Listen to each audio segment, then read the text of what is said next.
Okay, so over the last decade or so, a narrative has been growing about social media and adolescent mental health. And it's one that paints a very grim picture of the future and of social media and of adolescents and, you know, their place in society right now. And it largely blames the mental health epidemic that, adolescents are currently facing on social media almost pretty much exclusively a lot of the time, with no nuance. And this has culminated in a social media ban, the first of its kind in Australia. And I was recently watching Atrioc make a YouTube video on the subject, and I had some thoughts, but I'll let him talk before I get into it. One of the top comments was this society. So Social he media and starts right about here.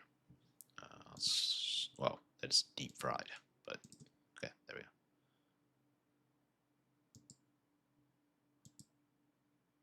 go. I'm 72 and you can't prove otherwise. Well, in a different country, they're trying to. Now, you guys know, there's a lot of graphs Okay, that I'm gonna pause it right there. So what Atrioc is looking at right now is a study, or a chart.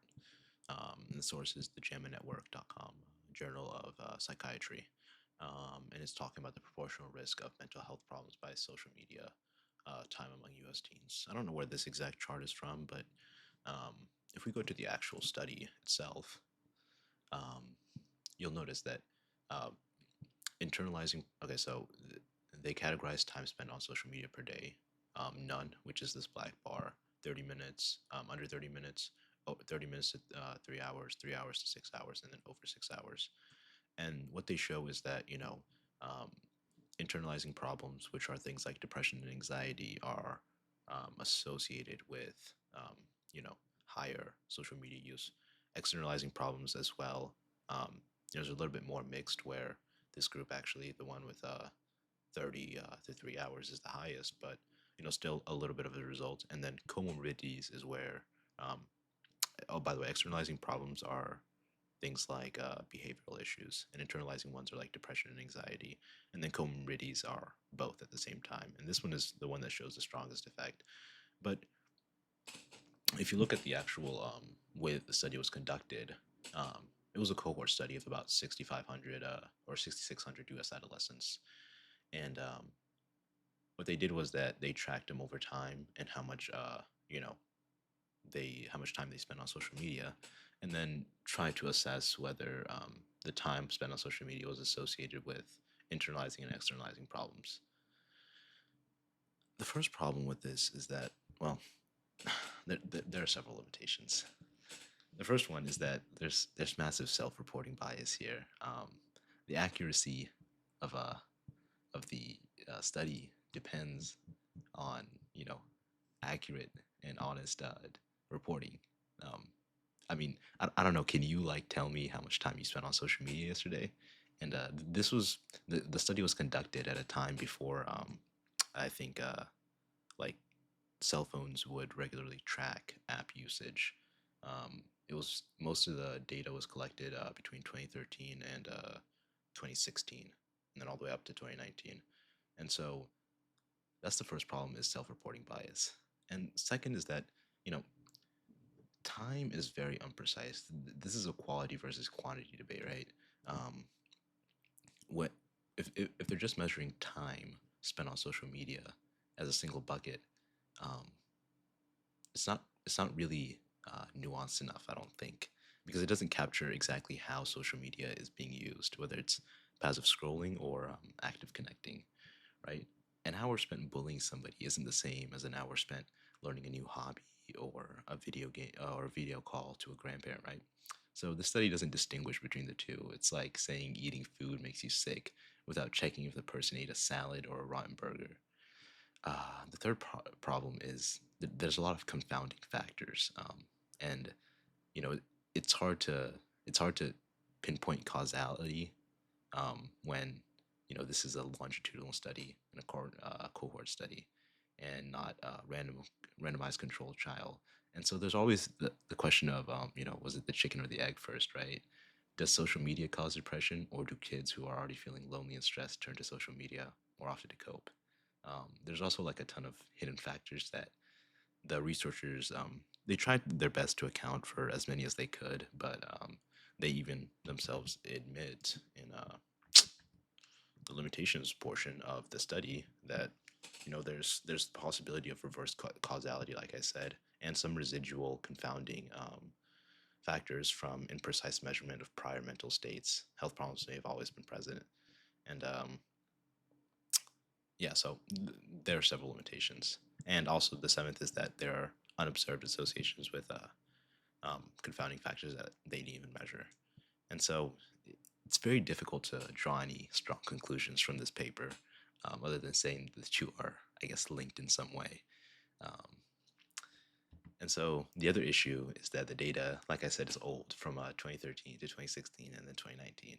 And 2019 is like before TikTok was really even like massive. I mean, it was growing at that point, but this was right at the beginning of it, and that's changed the social media landscape so much that this data might actually be out of date and not applicable today. Also, 2013, like, social media was so different that I don't know how much like that data is reliable, right? And the other thing is that other studies show, we'll get into this later, but other studies show very weaker mixed links, and so it's difficult to trust just this one, right?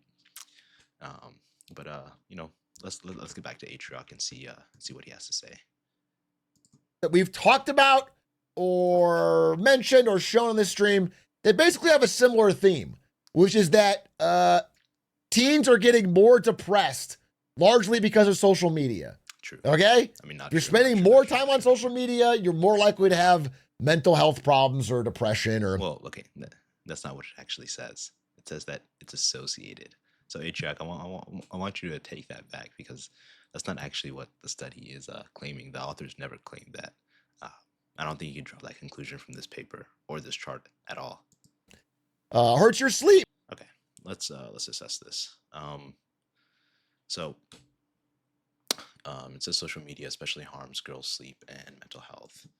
Um, yeah, but the thing is that that's not actually what this says, right? This is a survey. This is a share of parents who think that the following have the biggest negative impact on mental health, and so you know this isn't really like a clinical diagnosis, right? Um, it's very difficult for you to um, draw any conclusions from this. The first problem is that um, 48% of teenagers from the study said that social media had a negative effect on themselves, but only 14% says it hurts them personally. Wait, It hurts your mental let him health. We're finish. seeing the rise of that. We're seeing social media as the biggest threat to teens' mental health. So these two things are these two charts that he show are actually from the same Pew Research Center survey. And if you actually go to that survey, you can find all the same data, um, like teens saying that social media hurts their sleep, teens more likely to. But the thing is that that same survey says that teens are more likely to think that social media are bad for them, and are like bad for their peers, but not actually bad for them personally. And so this is like a textbook case of psychological bias. Basically, everyone thinks that I can handle it, but everyone else is doomed.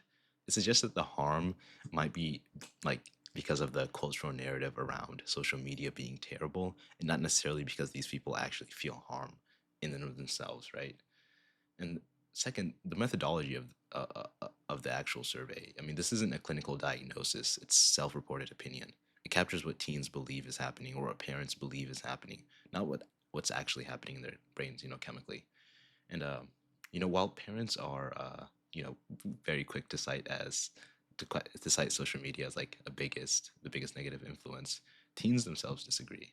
Um, 74%, even if they say that 48% say that's mostly negative, and 41% say that it's neither positive um, or negative.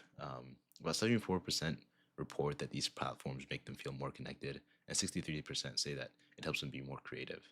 So this survey proves that we're all worried about the concept of social media, not actually that there's any real issues around it. Health.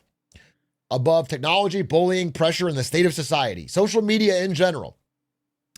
We're seeing. Okay, this is the one that I hate the most. Okay, I genuinely hate this chart and what it's done to the conversation around mental health and social media. Um, you know what Atrioc proceeds to do. I'll just let him do it. Seeing massive spikes ever since social media hit the mainstream in 2010. So yeah, this is basically what everyone does when they see this chart. They look at the chart and then they look at 2012. Social media is a thing, and then all of a sudden it explodes. But that is textbook correlation versus causation.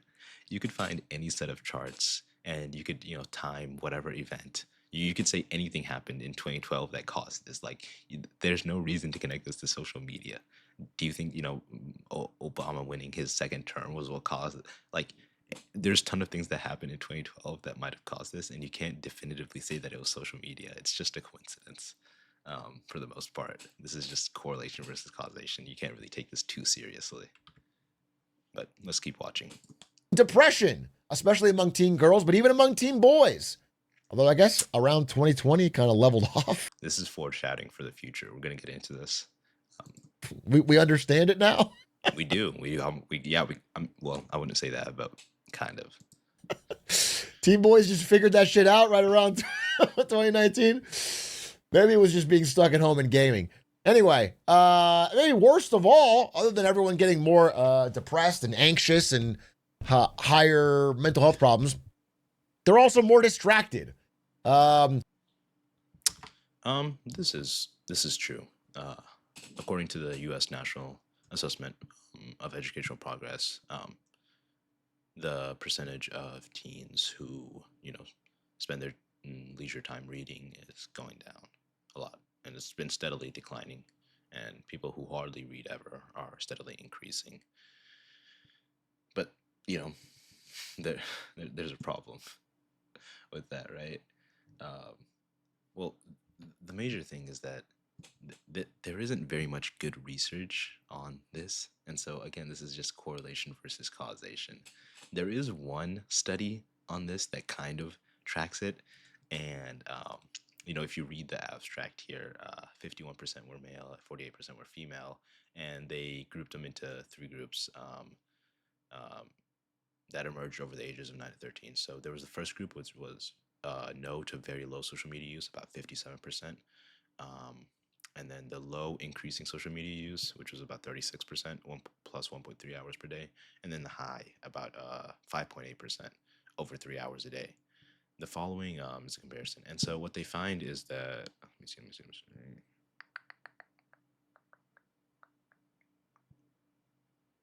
High increasing social media was associated with poor performance in the ORT, which is the oral reading or whatever test. The point is, you see how they specifically use the word associated with, not causing, because this is all that it is. It's an association. It's a link. It's a correlation. It's nothing. It's nothing else than that. I think it's useful. We should maybe investigate a little bit more, but this isn't definitive in any way, right? And so it's like, how are you supposed to? Are you supposed to just correlate everything and, and run with that? It doesn't make very much sense to me, but I'll let Atrioc keep going with that. The percentage of U.S. teenagers, and this is actually a global effect, who read in their leisure time has dropped to, I think, generational lows. In my lifetime lows. Half of them say they read essentially zero. Essentially zero. Half of them essentially don't read at all. That's, it's massively up during this lifetime, and large of it is because of social media. So we get this combination. And the end state of it is that never before in our lifetimes have so many children and young people suffer from anxiety and depression and had difficulty reading and concentrating. And this is actually one of the biggest mistakes that Atrioc makes in this video, right? Because this actually isn't true at all. Recently, this is reversed. If you look at the state of mental health in America by Mental Health America, which is a nonprofit who studies this, and they aggregate data from different state organizations and national organizations like the CDC and hospitals and stuff like that, what they found was that this year there was actually a significant decrease in major depressive episodes and serious thoughts of suicides from 18 to 15 and 12 to 10, respectively, percentages, by the way. Um, they also found that substance abuse disorder decreased significantly from about 9.2% to about 7.8%, um, which is pretty good. And youth flourishing has been doing pretty good too. I don't have the previous year's numbers on the top of my head, but it's 60%, which is an increase from last year, um, which is amazing. Uh, this isn't to say that you know things are amazing or that everything's perfect, but the point is, if you look at the data, from the same Pew Research Center that he was citing, nearly all teens in 2022 have an access from a have access to a smartphone. About 95%, in 2022, right? And 54% of teens say it would be very difficult or hard to give up social media. Nearly half of teens now say they use the internet almost constantly. About 1 in 5 teens visit or use YouTube almost constantly. Black and Hispanic teens are more likely to say that they are online almost constantly. And we'll get into that. That's something we'll get into later. But the point is, all of these things are true, right? Social media usage has only increased and gotten more severe over time. Yet, what we're seeing, as I've showed you, is that mental health outcomes are actually improving. And so, if you want to run with this narrative that social media is the main driver of the mental health crisis among adolescents in the United States, you'd have to somehow explain how mental health got so much better in adolescence while social media use got so much worse, right? And so, this is another big piece of presumptive evidence that there probably isn't much here that we're talking about, right? We're probably just wasting a lot of our time, and that this is actually probably hurting children. To continue talking about this, we should stop talking about this and focus on things that actually help children. Like investing in mental health professionals, like perhaps digital literacy, um, things like that. There are other regulatory frameworks that we could use, but you know, social media isn't as bad as people make it out to be. Is my point. But let's let Atrioc continue. Okay? We got worse reading, worse concentration, and unhappiness. All these graphs are bad. They go up and to the right, up and to the right, up and to the right. True. Bad. Yeah. What can we do as a society to turn these graphs upside down? Okay? To get them back to the right direction. Go to a country that's upside down. Okay? Algorithms, endless speeds, Okay, so this impression. is the Australian Prime Minister, and he's announcing the ban. Yeah, and so my point is just that, like, it's very difficult to draw conclusions, and if we dive into some other research that looks into this, this is a study by Nyak Vyashnavi Sabash.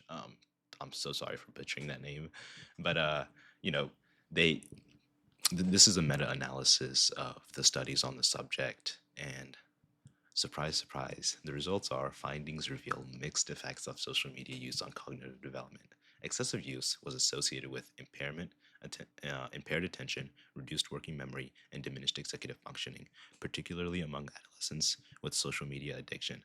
Conversely, platforms like Facebook and YouTube showed potential benefits in enhancing skills and memory through educational engagement. The impact varied by platform type, usage intensity, and individual emotional states. And I would also add the actual type of usage that was happening on the websites. Um, and so this is just one study, but we could look at another. This one is the effects of social media restriction, meta analytic evidence from randomized control styles, and this is just the abstract from it. So what they found was this is a meta analysis on the randomized controlled trials of social media restrictions. Um, and there was some variability in the estimates of individual indicators, but although significant, the actual effect size was statistically significant, the pooled estimates were small in magnitude, suggesting that there's only a weak support for the effectiveness of restricting social media. So there might be some effect, but it's at best it's very very very very weak, and it doesn't seem like we're going to get very much benefit from banning social media outright. It doesn't seem like a very useful or effective strategy. Um, but let's move on. And so this is another one. This is an umbrella review, which is a I guess a review of reviews. And so these are just some of the highlights.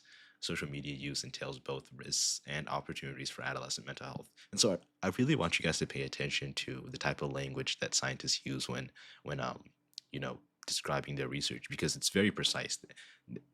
They don't if they have certainty, they'll say they have certainty. If they don't, they don't. And so they say the impact of SMU depends on personal characteristics, usage type, and platform design. Exactly what I was saying. Platforms' adoption of responsible design principles could improve risk mitigation. I actually don't doubt that.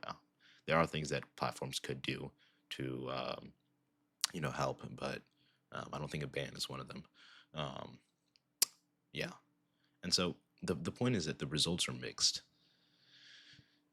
And this is the U.S. Surgeon General's advisory that they put out in 2023, I think, in regards to social media and youth mental health. And if you look at the actual language that they use, it's very clear that they have no certainty on the topic. They say the potential benefits of social media use and then the potential harms, or they say the potential risk. Every single time they use potential, because nobody actually knows. There's no evidence. This is all just correlation. Nobody knows. But I really want you guys to get through that. And then they talk about known evidence gaps. There's many more pages to this. They talk about what type of policies you know politicians should advocate for and stuff like that. But you guys can go read it if you want. But the point is, at no point do they ever make claims about certainty, right? And so it's just very frustrating when I encounter this. But and then this is arguably probably the best study on the topic. It was done by Stanford by a massive team of researchers, and in the paper, they got about 35,000 or something like that, um, with about 19,000 from Facebook and about 15,000 from Instagram, and then they randomly assigned 27% of the participants to the treatment group, and they were offered payment for deactivating their accounts for the next 6 weeks, right? And let's go back. The estimate for the Facebook deactivation group is at a 0.60 standard deviation improvement, which translates to about 2 or 3%. And then for Instagram, it was even worse, 0.041. And so, things are like ridiculously small. Or, I mean, it's not that it's not statistically insignificant. It is. Well, this one isn't. This one isn't. The Instagram one isn't. But the TikTok, the Facebook one is. But even then, it just barely beats it. So it's like this is like a ridiculously small effect that we're really wasting a lot of our time on when there's much more you know pertinent issues that we could be dealing with. And this is the biggest this is the biggest thing, is that like th- social media bans social media bans are very difficult to enforce, right? um and so what it actually does is that it creates a situation where the state increasingly has more and more power. um I'll address Australia's specific ban. Um, one of the biggest problems is that the law is so broad and blunt in its restrictions, right? It's not proportionate to the aim of actually reducing online harm.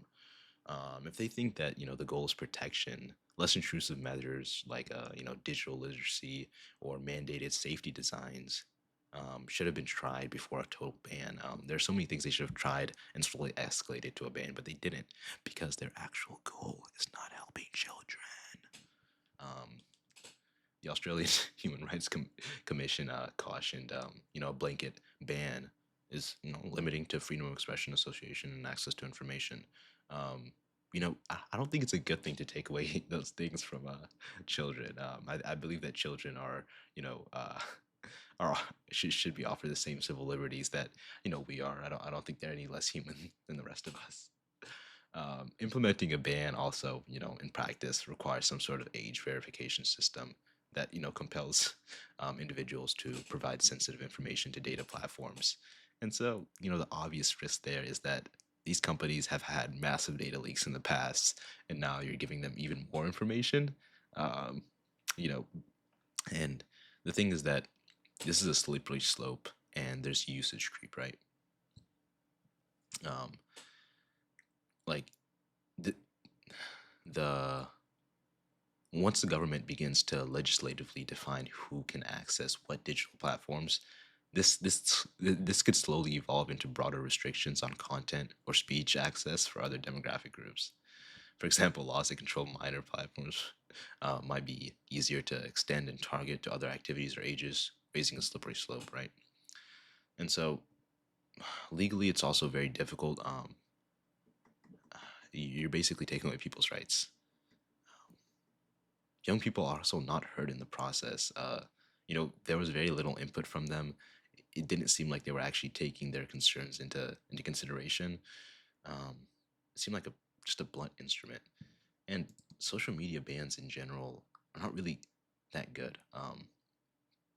For one thing, uh, laws in one jurisdiction don't stop access worldwide, right? There's things like what's it called? Um, like VPNs and stuff where they can just access it from a different platform, a different country, and like bans again require reliable age verification. And so if you're just doing even like face stuff, um, that's not something that you really want to give these companies, especially you know. And then there are things like government ID or stuff like that, which is a little bit risky. The other thing is that this has already been shown, but these bans push the youth into less regulated, less popular, less monitored apps. At the very least, TikTok, Facebook, Instagram have some level of safety features that teens can rely on. A lot of these apps have very little of that. They don't have moderation teams. You might actually be exposing them to even more what's it called risks by banning them. And also, enforcement again doesn't address the underlying causes, right? Because I think I've demonstrated that smartphones or overall screen time, aren't the reason that mental health has been so bad. Um, but you know, the bans don't reduce overall screen time at all because social media use is like tightly integrated with other digital functions, and it doesn't seem like it's having that much of an effect. Also, digital literacy and safety skills might decline. They may miss opportunities to build digital literacy and safe habits. Enforcement also removes teens from platforms that don't educate them. Um, removes teens from platforms and doesn't educate them on privacy, moderation, or how to navigate risks online. Enforcement can also inequitably affect certain populations, which was on this slide. Why can't I go back?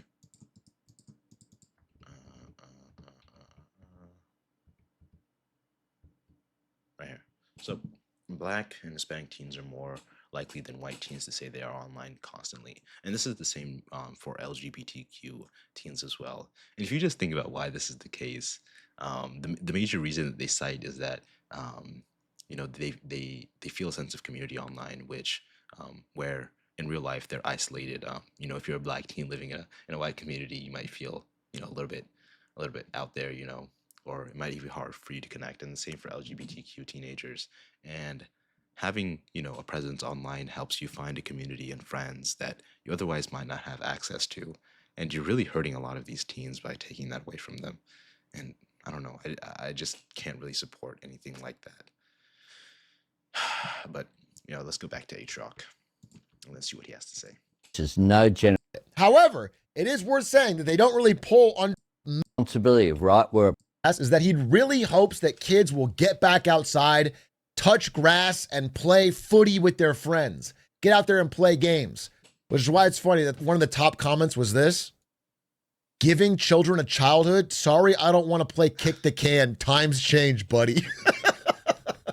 That was Okay. very So funny. reaction from those under 16 wasn't as extremely positive, but American psychologist Jonathan Haidt wrote this by Australia of all countries. So American psychologist Jonathan Haidt wrote this book a little while back called The Anxious Generation. Okay. Jonathan Haidt is a fucking idiot. Okay. He's a psychologist, first of all, not a psychiatrist, which, you know, is already a bad start. Very bad start. And he writes this dumbass book. Okay. Now I'm just gonna give you a couple quotes, right? From some of his peers on the subject. Actual psychiatrists who would do actual research on the subject. And so if you look at this, the Oxford psychology professor, Andrew, I'm not even going to attempt to say his last name. He says, quote, extraordinary claims require extraordinary evidence. Right now, I'd argue he doesn't have that. The Stetson University psychology professor, Christopher Ferguson, said, Haidt's book was fomenting moral panic about social media reminiscent of the debate over video games and real-world violence. Overall, as has been the case for previous media such as video games, concerned about screen time and mental health are not based in reliable data. Ferguson noted a 2021 meta-analysis of more than 30 studies that found no link between smartphone or social media use and poor mental health or suicidal ideation. Another one, which I really love, is Candace Odgers. In her critique, she said, in Nature, she said, is social media really behind the epidemic of teenage mental illness? And she says that it's not supported by the science whatsoever. She did a review of 40 previous studies published in 2020, and Ogres found no cause and effect relationship between smartphone ownership, social media usage, and adolescent mental health. And so, a 2023, and then it goes into talk about a 2023 analysis and another survey, and how Jonathan Haidt is a fucking idiot and he just lied to people. He keeps making stuff up, and this. I'll let Atrioc continue. Basically saying that the phones are causing an epidemic of mental illness, that it's poisoning children's brains and their lives and ruining their concentration. This guy. What you have to understand is that most people are fucking idiots, right? This lady, she's not smart. She's not a smart person. She's not going to go do research, right? She's not going to go actually study this. She's not going to actually go talk to a psychiatrist. She's going to read this dumb book that's made for dumb people like her so that they can easily understand this subject. And she's going to go and she's going to whisper in this guy's ear and convince him that this is actually what's happening when it's not. She's lying and she's dumb, and I hate her. She's actually evil. I hate her. Is an Australian politician, and his wife. And he's an idiot too. Why would he listen to her? Read the book, and she basically said, hey. Anyway, yeah. Jonathan Haidt's an idiot. She's an idiot. He's an idiot. I love you, Atrioc. Bye-bye.